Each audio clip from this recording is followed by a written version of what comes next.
अभी से तैयार करके रखे हैं और बस्तर क्षेत्र में पर्यटन बहुत तेजी से विकसित हो रहा है।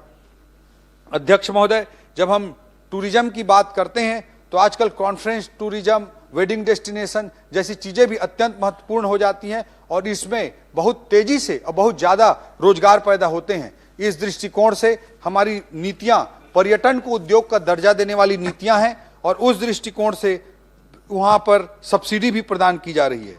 जब हम पर्यटन की बात करते हैं तो हमारे छत्तीसगढ़ की संस्कृति अत्यंत समृद्ध है। यहाँ पर वल्लभाचार्य जी की जन्मभूमि चंपारण है, यहाँ पर डोंगरगढ़ जैसा क्षेत्र है जो जैनिज्म की दृष्टि से, बुद्धिज्म की दृष्टि से, हिंदुइज्म की दृष्टि से अत्यंत महत्वपूर्ण जगह है। आचार्य विद्यासागर जी ने भी अपने शरीर को, अपने प्राण को यहीं पर त्याग किया था। तो इस कारण से हमारे पास हर दृष्टिकोण से टूरिज्म की बहुत संभावनाएं हैं। आध्यात्मिक टूरिज्म, स्पिरिचुअल टूरिज्म की भी बहुत ज्यादा संभावना है। शक्तिपीठ है हमारे, उन सब पर ध्यान केंद्रित करने की रणनीति पर सरकार काम कर रही है और करती रहेगी। मैन्युफैक्चरिंग की जब हम बात करते हैं अध्यक्ष महोदय, तो देश के सबसे समृद्ध खनिज संसाधन वाला हमारा छत्तीसगढ़ है। मैं आपके माध्यम से आज कुछ फैक्ट्स यहां पर रखना चाहता हूं। छत्तीसगढ़ में निर्मित स्टील से देश में जो सबसे ऊंचा, दुनिया का सबसे ऊंचा चिनाब रेलवे ब्रिज बना है, उस पर छत्तीसगढ़ का स्टील उपयोग किया गया है अध्यक्ष महोदय। रक्षा के क्षेत्र में आईएनएस विक्रांत में हमारे छत्तीसगढ़ का स्टील का उपयोग किया गया अध्यक्ष महोदय। अध्यक्ष महोदय, हमारे छत्तीसगढ़ में निर्मित सीमेंट से मुंबई का बांद्रा वर्ली सी लिंक बनाया गया है अध्यक्ष महोदय। हमारे छत्तीसगढ़ में जो बिजली उत्पादन होता है उससे 1000 किलोमीटर से अधिक तक के क्षेत्र देश में रोशन होते हैं अध्यक्ष महोदय, और हमारी देश की अर्थव्यवस्था को पावर सेक्टर मजबूती प्रदान करता है। अध्यक्ष महोदय, हमारे छत्तीसगढ़ में निर्मित एल्यूमिनियम से मंगलयान में भी यह प्रयोग हुआ है अध्यक्ष महोदय, चंद्रयान में भी यह प्रयोग हुआ है और तेजस फाइटर जेट में भी हमारे छत्तीसगढ़ का एल्यूमिनियम प्रयोग हुआ है अध्यक्ष महोदय। अध्यक्ष महोदय, इतने संपन्नता से परिपूर्ण हमारे छत्तीसगढ़ को आगे बढ़ाने की जिम्मेदारी अत्यंत महत्वपूर्ण है। अध्यक्ष महोदय, एक रिक्वेस्ट आपसे बीच में मैं करना चाहूंगा कि अब नया हमारा विधानसभा भवन बना है, यहाँ पे प्रेजेंटेशन की भी सुविधा हो। मुझे लगता है कि आप नियम कानूनों में थोड़ा परिवर्तन करके, क्योंकि अध्यक्ष महोदय बोलने में क्लियर ही नहीं हो रहा है, वो दिखता तो अच्छे से लगता, तो मैं रिक्वेस्ट करना चाहूंगा कि ये थोड़े नियमों में संशोधन करके प्रेजेंटेशन की भी व्यवस्था यहाँ पर करें। फोटो और वीडियो के साथ उसको देखेंगे हम कोई भी चीज को तो ज्यादा अच्छे से प्रेजेंट कर पाएंगे अध्यक्ष महोदय। इंफ्रास्ट्रक्चर हमारा बहुत प्रॉब्लमेटिक रहा है अध्यक्ष महोदय। जिस अनुपात में आजादी के बाद 50 सालों तक इंफ्रास्ट्रक्चर ग्रोथ करना था, वो हमारे छत्तीसगढ़ इस मामले में उसको उतना ध्यान नहीं दिया गया, इग्नोर किया गया। अध्यक्ष महोदय, एक मैप में दिखाता आपको बिहार और बंगाल के रेल नेटवर्क का, और एक मैप में दिखाता हमारे छत्तीसगढ़ के रेल नेटवर्क का, तो साफ हो जाता अध्यक्ष महोदय कि हमारे छत्तीसगढ़ में रेलवे नेटवर्क को आजादी के बाद 50 सालों तक किस तरह से इग्नोर किया गया। लेकिन आज विशेष रूप से मैं धन्यवाद देना चाहता हूं आदरणीय नरेंद्र मोदी जी को, भारत सरकार को, कि हमारे राव घाट से जगदलपुर तक की रेलवे लाइन का काम उन्होंने स्वीकृत कर दिया है अध्यक्ष महोदय। अध्यक्ष महोदय, खरसिया से लेकर जयजयपुर होते हुए, शिवरी नारायण होते हुए, बलौदा बाजार होते हुए, मंदिर हसौद होते हुए, नवा रायपुर को पार करते हुए जो राजनांदगांव के परमल कसा तक का जो रेलवे लेन है, उसको भी आदरणीय नरेंद्र मोदी जी ने सैंक्शन करने का काम किया अध्यक्ष महोदय। अध्यक्ष महोदय, हमारा छत्तीसगढ़ एक लैंड लॉक स्टेट है, जिसके कारण व्यापार व्यवसाय में अनेक चुनौतियों का सामना करना पड़ता है। नरेंद्र मोदी जी को मैं पुनः धन्यवाद देना चाहूंगा कि हमारे लैंड लॉक छत्तीसगढ़ को उन्होंने पोर्ट सिटी विशाखापट्टनम से जोड़ने के लिए एक्सप्रेसवे का निर्माण कराया है अध्यक्ष महोदय। इससे भी हमारे छत्तीसगढ़ की इकोनॉमी को बहुत बूस्ट मिलेगा। अध्यक्ष महोदय, जब हम इकोनॉमिक डेवलपमेंट की बात करते हैं, जब हम इंफ्रास्ट्रक्चर की बात करते हैं, तो अध्यक्ष महोदय अत्यंत महत्वपूर्ण हो जाता है कि किसी भी इकोनॉमी में बड़ा ग्रोथ सेंटर हो। हमारा देश भारत गांवों का देश है, लेकिन गांवों का विकास भी तब तक नहीं किया जा सकता अध्यक्ष महोदय जब तक इकोनॉमी को रफ्तार न मिले। हम देखते हैं अध्यक्ष महोदय कि न्यूयॉर्क जैसे एक शहर की इकोनॉमी लगभग $2 ट्रिलियन की बैठती है अध्यक्ष महोदय। भारत देश की पूरी इकोनॉमी, पूरी जीडीपी $4 ट्रिलियन की है। न्यूयॉर्क एक जो सिटी है उसकी इकॉनमी $2 ट्रिलियन की बैठती है अध्यक्ष महोदय। इकोनॉमिक हब का, इकोनॉमिक ग्रोथ सेंटर का सैकड़ों सालों में वेस्टर्न वर्ल्ड ने जिस तरह से डेवलपमेंट किया अध्यक्ष महोदय, उसको हमको मैच करते हुए तेजी से हमको आगे बढ़ना है। हम इसी तरह के ग्रोथ सेंटर की बात करते हैं अध्यक्ष महोदय, तो बिना हैदराबाद के तेलंगाना की अर्थव्यवस्था की कल्पना नहीं की जा सकती, बिना बेंगलोर के कर्नाटका की अर्थव्यवस्था की कल्पना नहीं की जा सकती। हमारा छत्तीसगढ़ वर्षों नहीं दशकों तक इग्नोर रहा, पीड़ा में रहा। उस पीड़ा को भारतीय जनता पार्टी ने और अटल जी ने समझा और नया छत्तीसगढ़ बनाया। जब हमको छत्तीसगढ़ नया मिला तो उसमें ऐसा कोई बड़ा ग्रोथ हब नहीं था अध्यक्ष महोदय, जो इकोनॉमी को एक बड़ा बूस्ट दे, जो इकोनॉमी में बड़े रेवेन्यू क्रिएट करके दे, जिससे हम दूरस्थ गांवों का, हमारे पिछड़े हुए भाइयों का हम कल्याण कर सके। अध्यक्ष महोदय, इस सोच और इस विजन के साथ नया कैपिटल सिटी जो आपने बनाने का काम किया था, वो आज एक ग्रोथ सेंटर के रूप में तेजी से आगे बढ़ रहा है। यहां पर एआई डेटा सेंटर आया है, यहां पर सेमीकंडक्टर आया है, यहां पर श्री श्री रविशंकर जी ने यहां पर अपना सेंटर स्थापित करने के लिए एमओयू किया है। सत्य साई सेंटर को नया genome research centre, health skill centre बनाने के लिए काम आगे बढ़ा है। सीधा उनका टाई अप टाटा मेमोरियल से अध्यक्ष महोदय, और हमारे छत्तीसगढ़ की बच्चियां यहां पर हेल्थ स्किल की ट्रेनिंग करके टाटा मेमोरियल में जाकर के जॉब कर सकेंगी। इस तरह कामों का आगे बढ़ाया गया अध्यक्ष महोदय। इस नवा रायपुर में जो स्टेडियम है अध्यक्ष महोदय, वो आज बीसीसीआई को माननीय मुख्यमंत्री जी ने, हमारे कैबिनेट ने निर्णय करके उनके साथ टाई अप किया है। उसी कारण से अध्यक्ष महोदय अभी पिछले महीने इंडिया साउथ अफ्रीका का इंटरनेशनल मैच हो पाया। अगले महीने जनवरी में इंडिया न्यूजीलैंड का T20 का इंटरनेशनल मैच है अध्यक्ष महोदय। बीसीसीआई यहां पर एक ट्रेनिंग सेंटर भी खोलने जा रहा है अध्यक्ष महोदय। भविष्य में हम प्रयास कर रहे हैं कि रवि शास्त्री जी का यहां पर क्रिकेट एकेडमी भी खुले, पुल्लेला गोपीचंद जी का यहां पर बैडमिंटन एकेडमी भी खुले, और फ्लेप्स का यहां पर स्विमिंग एकेडमी भी खुले। इस तरह के प्रयास आदरणीय मुख्यमंत्री जी के नेतृत्व में एक ग्रोथ हब के रूप में हम आगे बढ़ाने का काम कर रहे हैं। बट एक जब ग्रोथ हब की कल्पना हम करते हैं तो अध्यक्ष महोदय एक इंटीग्रेटेड प्लानिंग के साथ, एक मेट्रोपॉलिटन प्लानिंग के साथ एक बड़े ग्रोथ हब की भी परिकल्पना को किया गया है। और पिछले मानसून सत्र में SCR स्टेट कैपिटल रीजन का एक्ट भी सम्माननीय विधानसभा ने पारित किया है। उसके लिए मैं विधानसभा को बहुत बहुत धन्यवाद भी देना चाहता हूं।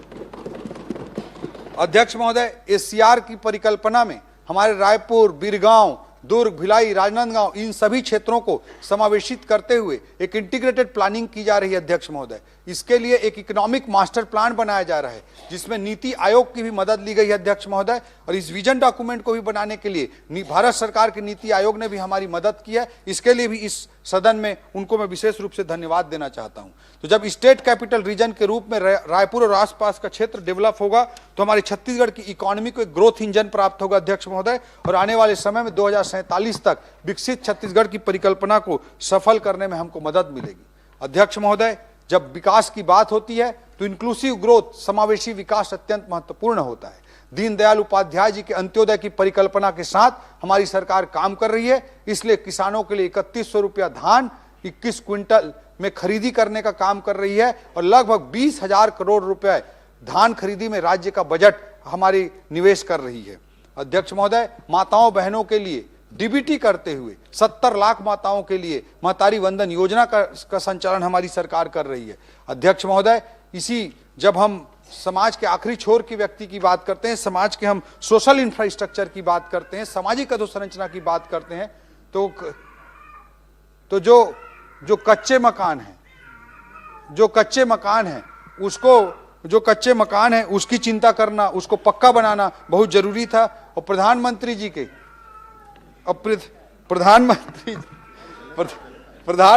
जी के परिकल्पना अनुसार 5 सालों तक आवास निर्माण को पूरी तरह से पिछली सरकार ने रोक कर रखा था अध्यक्ष महोदय।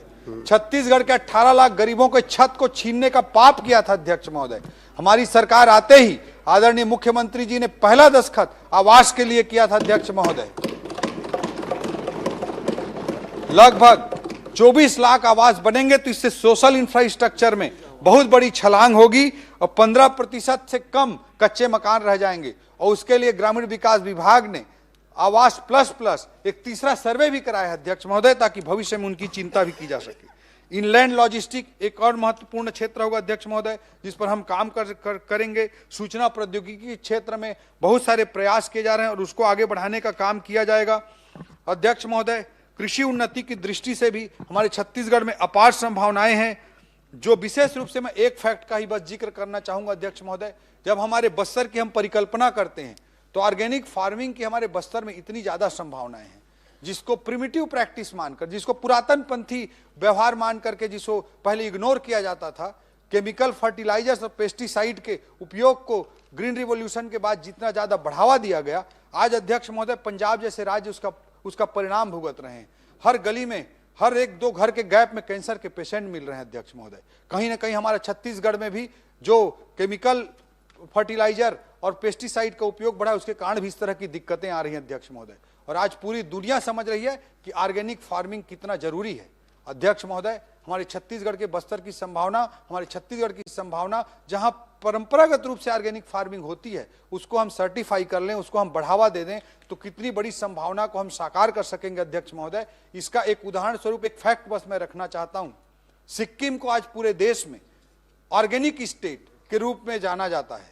हमारे छत्तीसगढ़ के बस्तर के 7 जिलों में से एक जिला दंतेवाड़ा है, और दंतेवाड़ा का 70% एग्रीकल्चरल एरिया को ऑर्गेनिक सर्टिफाइड कराने का काम किया जा रहा है। 70% केवल दंतेवाड़ा जिले का ऑर्गेनिक अगर हो जाता है अध्यक्ष महोदय, तो सिक्किम के पूरे एग्रीकल्चरल एरिया से केवल दंतेवाड़ा एक जिले का 70% एग्रीकल्चरल एरिया पूरे सिक्किम के एग्रीकल्चरल एरिया से ज्यादा है अध्यक्ष महोदय। इतनी बड़ी संभावना ऑर्गेनिक फार्मिंग के संदर्भ में है। इस दिशा में हमको प्रयास करने की, काम करने की आवश्यकता है अध्यक्ष महोदय। अध्यक्ष महोदय, जो वन धन है, जो हमारे छत्तीसगढ़ के माइनर फॉरेस्ट प्रोड्यूस हैं, उसकी संभावना को साकारित करने के लिए कल आदरणीय मुख्यमंत्री जी ने, आदरणीय अमित शाह जी ने अपने भाषण में विशेष रूप से जिक्र किया अध्यक्ष महोदय। सिक्किम का व्यक्ति अध्यक्ष महोदय हमारे बस्तर में आकर के माइनर फॉरेस्ट प्रोड्यूस के प्रोसेसिंग का कंपनी चला रहा है। हमारे छत्तीसगढ़ के भी इंटरप्रेन्योर्स को, हमारे छत्तीसगढ़ की युवा भाई बहनों को भी चाहिए कि हम इस तरह की इनिशिएटिव लें और इतनी बड़ी संभावना को साकार करें। इस दिशा में भी सरकार प्रमोट करने के लिए इस विजन डॉक्यूमेंट में प्रतिबद्ध है अध्यक्ष महोदय। जो बेसिक इनेबलर्स की मैंने चर्चा की, उसके संदर्भ में मैं कहना चाहूंगा कि आदरणीय मुख्यमंत्री जी ने गुड गवर्नेंस का अलग से डिपार्टमेंट अपनी सरकार आने के बाद स्थापित किया अध्यक्ष महोदय। जो अध्यक्ष महोदय, जो ईज ऑफ डूइंग बिजनेस के लिए बहुत सारे प्रयास किए गए हैं अध्यक्ष महोदय।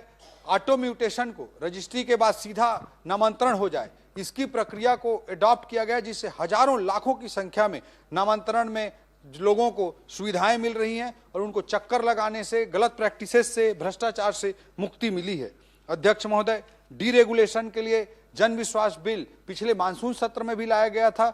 आदरणीय मुख्यमंत्री जी के निर्देश पर इस सत्र में भी जन विश्वास बिल का दूसरा चरण लाया जा रहा है अध्यक्ष महोदय। अध्यक्ष महोदय, इस तरह के अलग अलग प्रयासों से निश्चित रूप से छत्तीसगढ़ की इकोनॉमी को, छत्तीसगढ़ के सोशल इंफ्रास्ट्रक्चर को, छत्तीसगढ़ के सारे सामाजिक आर्थिक सूचकांकों को एक नई ऊंचाई पर पहुंचाने के लिए आदरणीय मुख्यमंत्री जी के नेतृत्व में हमारी सरकार पूर्णतः प्रतिबद्ध है, और एक विजन डॉक्यूमेंट के साथ, एक रोड मैप के साथ हमारी सरकार उस दिशा में आगे बढ़ने के लिए सदैव प्रयास कर रही है और करती रहेगी। हमारे छत्तीसगढ़ की दृष्टि से, हमारे छत्तीसगढ़ की विकास की दृष्टि से जो सबसे बड़ा मोड़ है, वो माओवाद के, नक्सलवाद की समाप्ति का मोड़ है अध्यक्ष महोदय। आज आदरणीय नरेंद्र मोदी जी के नेतृत्व में, आदरणीय अमित शाह जी के नेतृत्व में, आदरणीय हमारे मुख्यमंत्री विष्णुदेव साय जी के नेतृत्व में, आदरणीय हमारे गृह मंत्री जी के प्रयासों से जो बस्तर में माओवाद अपनी सांस गिन रहा है अध्यक्ष महोदय, ये छत्तीसगढ़ का टर्निंग पॉइंट होगा। एक और हम एससीआर जैसी परिकल्पनाओं को साकारित करके इकोनॉमी के लिए बड़ी ग्रोथ इंजन भी स्थापित करेंगे, वहीं दूसरी ओर इससे क्रिएट होने वाले रेवेन्यू से हमारे बस्तर, सरगुजा और मैदानी छत्तीसगढ़ के दूर गांवों का भी विकास सुनिश्चित करेंगे। ये विकास इंक्लूसिव होगा अध्यक्ष महोदय। इसमें जो समाज के आखिरी छोर पर खड़ा व्यक्ति है, उसकी भी भागीदारी होगी अध्यक्ष महोदय। इस तरह के रोड मैप के साथ, इस तरह के विजन के साथ हमारी सरकार हमारे मुख्यमंत्री जी के नेतृत्व में आगे बढ़ रही है। बड़े दुर्भाग्य की बात है अध्यक्ष महोदय कि आज ऐसे महत्वपूर्ण विषय पर सदन में चर्चा हो रही है, प्रदेश के सबसे बड़े पंचायत में चर्चा हो रही है, और विपक्ष यहां से नदारद है अध्यक्ष महोदय। इस तरह की करतूतों को, इस तरह के कृत्यों को न छत्तीसगढ़ की जनता कभी माफ करेगी, और कांग्रेस पार्टी के और विपक्ष के इस तरह के कुत्सित प्रयासों को देश की जनता भी बार बार सबक सिखा रही है अध्यक्ष महोदय। ये डूबती हुई एक नाव है अध्यक्ष महोदय कांग्रेस, और इस डूबती हुई नाव का डूबना तय है अध्यक्ष महोदय। और इसलिए आज पूरी जिम्मेदारी भारतीय जनता पार्टी और सत्ता पक्ष लेकर के आगे बढ़ रही है। पूरे देश में नरेंद्र मोदी जी के नेतृत्व में हमारी पार्टी आगे बढ़ रही है। हमारे प्रदेश में आदरणीय विष्णुदेव साय जी के नेतृत्व में हमारी पार्टी आगे बढ़ रही है और छत्तीसगढ़ को एक बड़ी मंजिल तक पहुंचाने के लिए हमारी सरकार प्रतिबद्ध है। अध्यक्ष महोदय, आपने मुझे इस चर्चा में बोलने का अवसर दिया, उसके लिए बहुत बहुत धन्यवाद।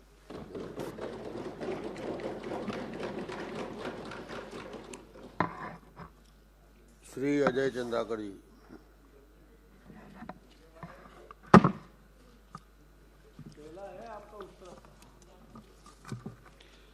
माननीय अध्यक्ष महोदय, आपको बहुत बहुत बधाई।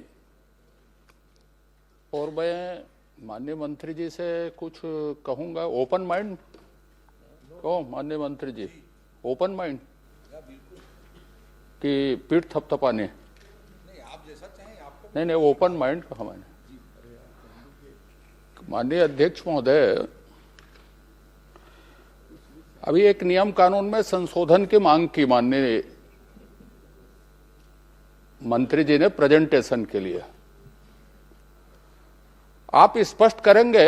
हमारी चर्चा है, इसलिए मैं विधि विधायी प्रक्रिया में नहीं जा रहा हूं, लेकिन यह चर्चा किस मोशन में किस तरह से होगी, मैं प्रश्न खड़ा करूंगा, उसका वो उत्तर देंगे कि उन्होंने चर्चा कर दी, या गोपनीय सत्र जैसे हुआ हमने एक अपनी अपनी बात रख दी कि प्रस्ताव पर, कि शासकीय संकल्प पर, अशासकीय संकल्प पर किस तरह की प्रक्रिया में चर्चा होनी है और मैं किस तरह से अपनी बात रखूं, ये मेरे अंदर प्रश्न है। लेकिन चूंकि आपने व्यवस्था दी है, तो एक नई परंपरा की आज छत्तीसगढ़ विधानसभा में शुरुआत हो रही कि हम कौन सी प्रक्रिया में बहस शुरुआत कर रहे हैं और कौन सी प्रक्रिया में इसका उत्तर आएगा और कौन सी प्रक्रिया में चर्चा हो रही है। तो इसलिए यह स्पष्ट हो जाना चाहिए था कि आखिरी में मंत्री जी उत्तर देंगे तो मैं उस तरह से बोलूंगा, यदि मुझे अपनी बात रखनी है तो मैं उस तरह से बोलूंगा, सुझाव देना है तो मैं उस तरह से बोलूंगा। तो इस तरह की चीजें थोड़ी चर्चा शुरू होने के पहले स्पष्ट रहनी चाहिए कि विधानसभा में इस तरह की चर्चा। माननीय अध्यक्ष महोदय, मैंने बात सही कही कि गलत कही? आप विधानसभा अध्यक्ष रहे। माननीय अध्यक्ष महोदय, पहले तो मैं माननीय मुख्यमंत्री जी को बधाई देता हूं, माननीय वित्त मंत्री जी को बधाई देता हूं कि उन्होंने विजन डॉक्यूमेंट एक रखा, और निश्चित रूप से एक मार्गदर्शी सिद्धांत होता है कि हम कैसे किस तरह से कार्य करना चाहते हैं। जितनी बातों का उल्लेख हुआ, जिस तरह से संकल्पों की अभिव्यक्ति हुई, मैं उसमें भी बात करूंगा और छोटे छोटे विषय भी बात करूंगा। और मैं निराशावादी तो बिल्कुल नहीं हूं, और निराशावादी इसलिए नहीं हूं कि भाई मेरी जो बात होगी तो हो सकता है उसमें लगे कि साहब कोई बात ऐसी नकारात्मक हो गई होगी, पर वो नकारात्मक बिल्कुल नहीं होगी। हमारी सरकार है, हमारी सरकार अच्छी तरह से चले, और ये जो संकल्प की अभिव्यक्ति हुई है वो संकल्प निर्धारित समय में शुरू हो। संकल्प जो अंजोर विजन है उसमें मैंने पूरे पृष्ठ पढ़े। मुझे अध्यक्ष जी ने परसों रात को बताया था, ये संसदीय कार्य मंत्री जी ने, कि आपको बोलना है। मैंने उनसे भी पूछा था कि ये किस तरह की चर्चा है और किस तरह से हमें बोलना है। बहुत सारे थिंकर, बहुत सारे इंडिकेशन की चर्चा हुई देश दुनिया की। मेरे ख्याल से माननीय, आप तो पढ़ते हैं, और आपके एक इंटरव्यू में मैंने पढ़ा था कि यदि आप नौकरी नहीं करते तो हिंदी साहित्य और इसमें कुछ करते। साहित्य का आपने उल्लेख किया था शायद। रूमी की एक कहावत है, दुनिया के बड़े सूफी कवि थे माननीय अध्यक्ष महोदय, और अमेरिका का उल्लेख हुआ, अमेरिका में सबसे ज्यादा पढ़े जाते हो खास तौर पे। रूमी की एक लाइन है, आप एक बूंद में महासागर हो। महासागर की हमने कल्पना कर दी, पर एक बूंद में हम क्या हैं, कहां पर हैं? कलाम साहब ने कहा था कि सपने वो नहीं हैं जो सोए सोए देखे जाएं, सपने वो हैं जो सोने ना दे। आपकी अभिव्यक्ति में दीर्घकाल 2047 की कल्पना है, बहुत अच्छी है, मैं बधाई देता हूं आपके प्रयत्नों की। लेकिन उसकी बुनियाद आज हम कैसे डाल रहे हैं? आपका ज्ञान गति उसमें क्या बोल रहा है? उसके रिजल्ट क्या हैं? दूसरे क्षेत्रों में हम क्या कर रहे हैं? अमित शाह जी, माननीय गृह मंत्री जी ने उस दिन एसआईआर को, जिसको उन्होंने सुधार की चर्चा में स्वीकार किया था, उत्तर देते हुए कहा कि हम इतिहास को छोड़ नहीं सकते, इतिहास का भी उल्लेख करना।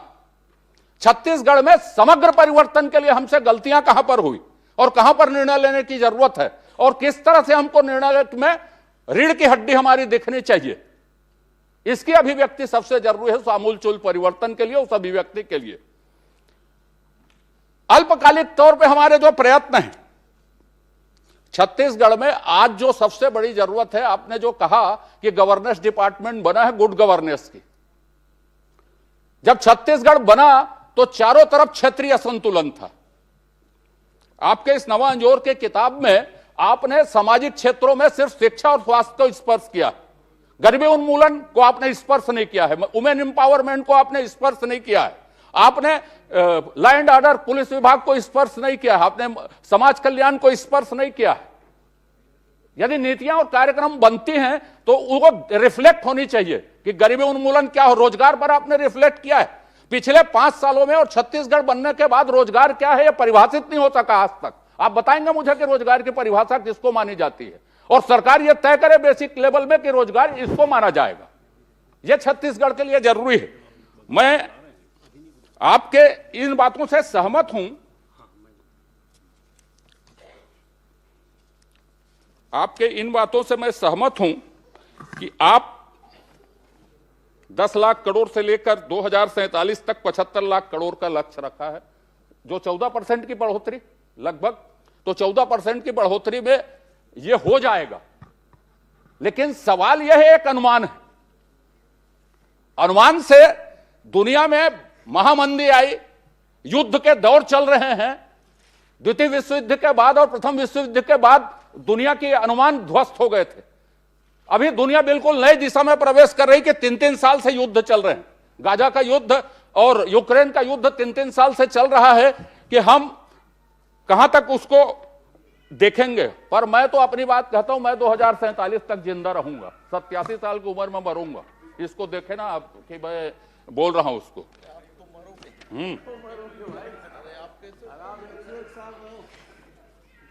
माननीय अध्यक्ष महोदय, अब हम इसमें शुरू करते हैं।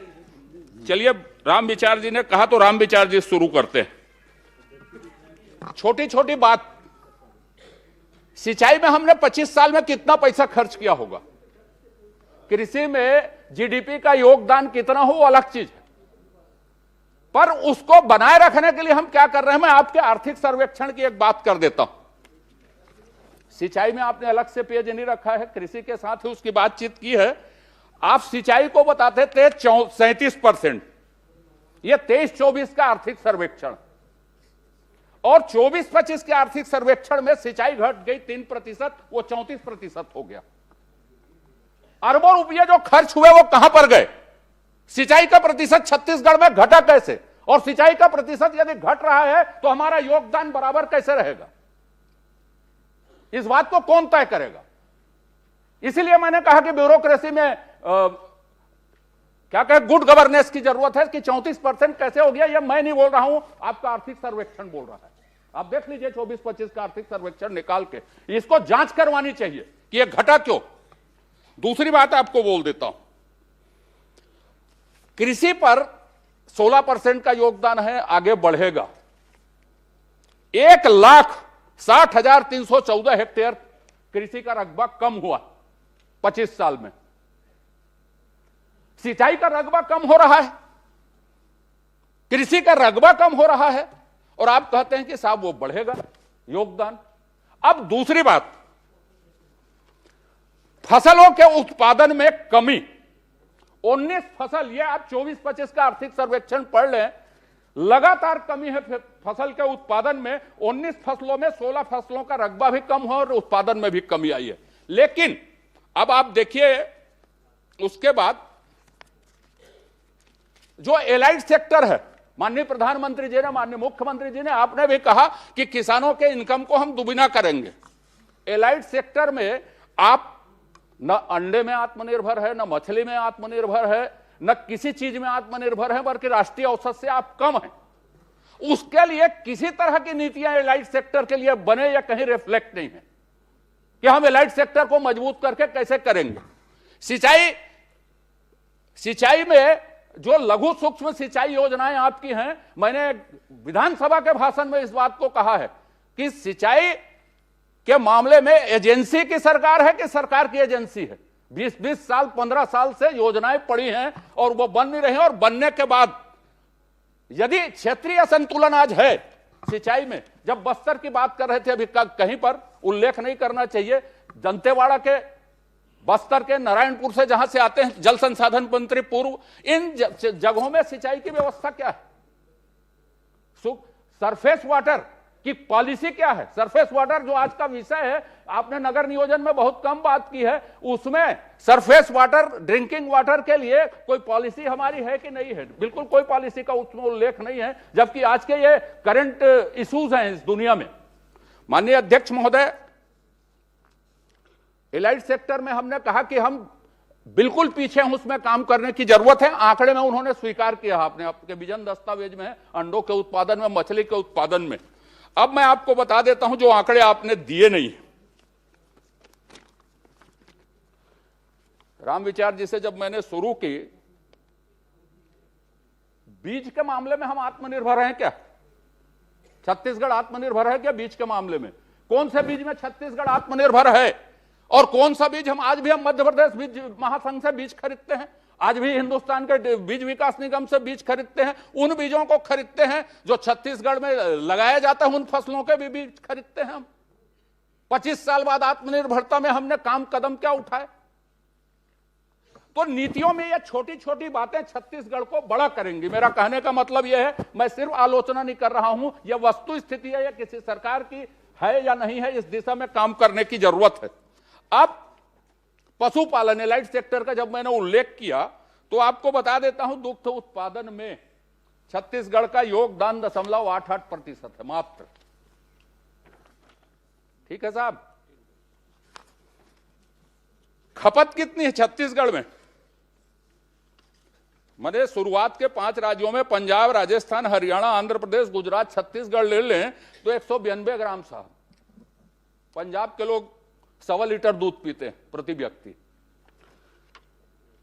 नस्ल सुधार में आपके पास कोई कार्यक्रम नहीं है। हाइब्रिड जो नस्ल है दुग्ध उत्पादन में, वही 33% का योगदान राष्ट्रीय स्तर पर देती है, और छत्तीसगढ़ में उसका प्रतिशत कितना? मैं आपको बता देता हूं, नस्ल सुधार में हाइब्रिड का 33% है, और हमारा योगदान उसमें कितना है ये मैं खोजना पड़ेगा, लेकिन मैं आपको दे दूंगा इसको। हाँ, 6.3% के आसपास हमारा योगदान। कोई कार्यक्रम नस्ल सुधार के आपके पास नहीं है। आईवीएफ तकनीकी इतना महंगा है कि किसान उसको कर नहीं सकते। एक कामधेनु विश्वविद्यालय में माननीय डॉक्टर साहब ने इसके लिए अपने समय में एक प्रयोगशाला बनवाई थी, आज वो किस स्थिति में काम कर रही मैं नहीं जानता। अब चारा के लिए आपने बात की, चारा की हम बातचीत करेंगे करके। आपका जो पशु चिकित्सालय और पशु औषधालय है, वो टीकाकरण और इलाज के मामले में मरणासन स्थिति में है। मरणासन, ये बता देता हूं आपको कि आप दुग्ध उत्पादन में या एलाइड सेक्टर को मजबूत करने के लिए सोचने की और ग्राउंड लेवल में काम करने की जरूरत है। छत्तीसगढ़ में इन्हीं छोटे छोटे निर्णय की जरूरत है, और छोटे निर्णय मैंने बोला बूंद से महासागर बनेगा आपको, इसीलिए मैंने कहा, रूमी की कविता इसीलिए बोली। चारा के लिए कोई खास प्रोग्राम है नहीं, एक भी प्रोग्राम नहीं। मशीनीकरण करने के बाद नर पशु का कोई उपयोग नहीं है। कृत्रिम गर्भाधान में आजकल सिर्फ और सिर्फ मादा नस्ल से भी मादा नस्ल पैदा किए जा सकते हैं, पर उसका कोई उपयोग छत्तीसगढ़ में नहीं है और उसकी कोई नीति नहीं है। तो यह एक छोटे काम है जो ग्रामीण अर्थव्यवस्था को बदल सकते हैं। आपने एनडीडीबी से समझौता किया है, अब वो समझौता कौन से स्टेज में है आप पूछ लीजिए, क्या क्रियान्वित हुआ है उसको मैं बोलूंगा तो अच्छा नहीं होगा वो। तो इसलिए मैंने आपको कहा कि आप दूध के उपयोग में, उत्पादन में एलाइड सेक्टर, जो माननीय प्रधानमंत्री जी के मछली पालन, पशुपालन, मधुमक्खी पालन, जितने तरह के एलाइड सेक्टर है उसके लिए नीति की जरूरत है, और तब आप माननीय प्रधानमंत्री, माननीय मुख्यमंत्री जी के सपनों को साकार करेंगे। गुजरात मॉडल की चर्चा होती है साहब बहुत, गुजरात मॉडल और आपके गवर्नेंस के बारे में धीरे धीरे बात करेंगे अपन। अब आप इसमें स्वास्थ्य विभाग में आपने चर्चा की, आप सेज बनाएंगे। सेज की अवधारणा क्या है? स्वास्थ्य के पहले हम थोड़ा उद्योग में, आपका विषय ज्यादा था। उद्योग नीति आपने बनाई, अच्छा है, रोजगार उसमें देंगे, अच्छा है।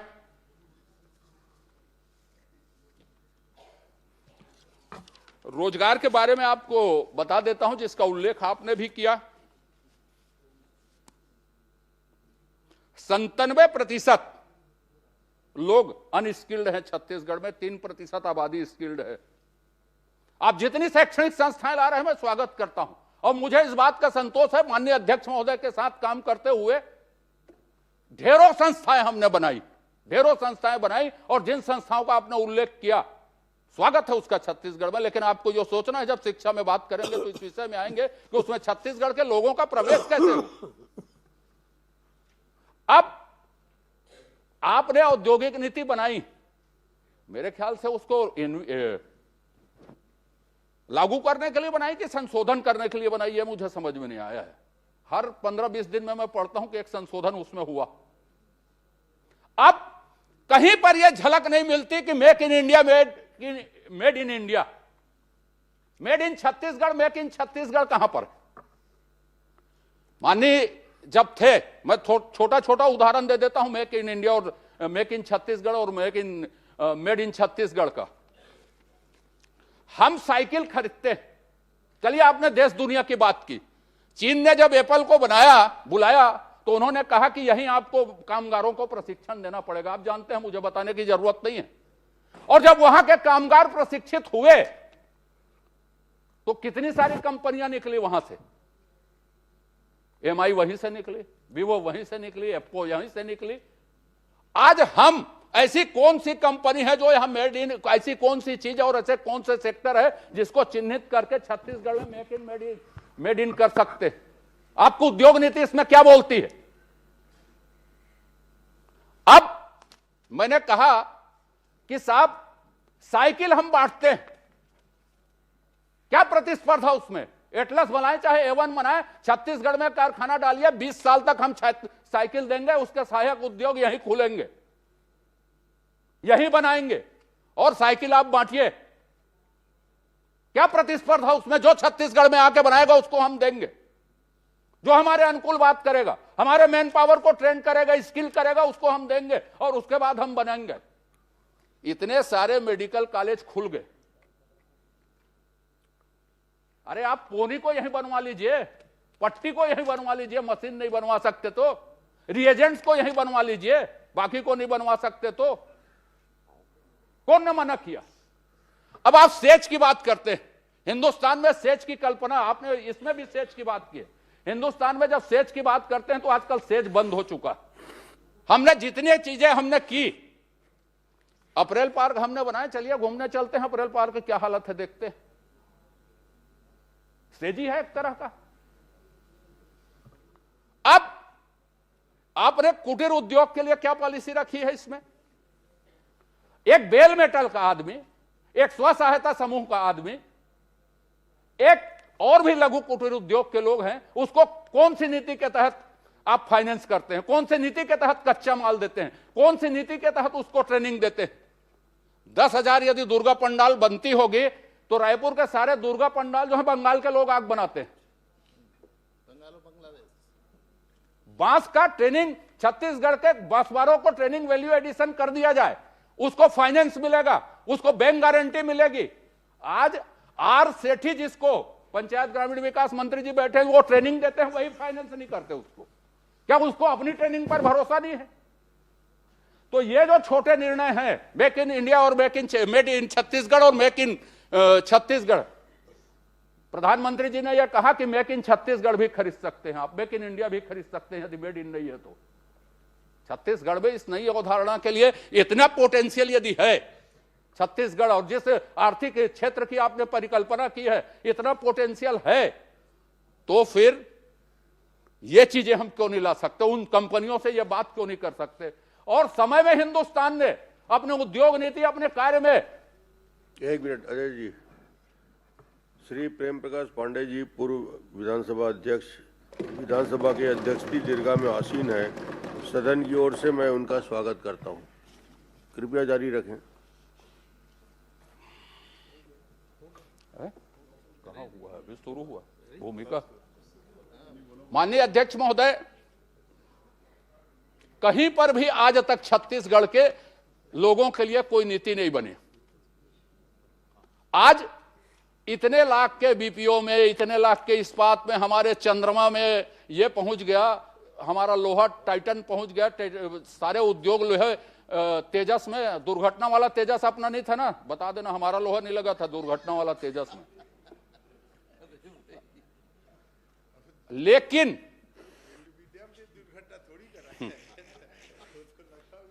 जो सबसे ज्यादा रोजगार देता है थ्रस्ट सेक्टर का, जिसमें छत्तीसगढ़ के लोग काम करते हैं, छत्तीसगढ़ के लोग वहीं उद्योगपति बनेंगे। राइस मिल की हालत क्या है? खाद्य मंत्री जी बताएं, या तो स्वतंत्र बहस आज कर लो उसमें।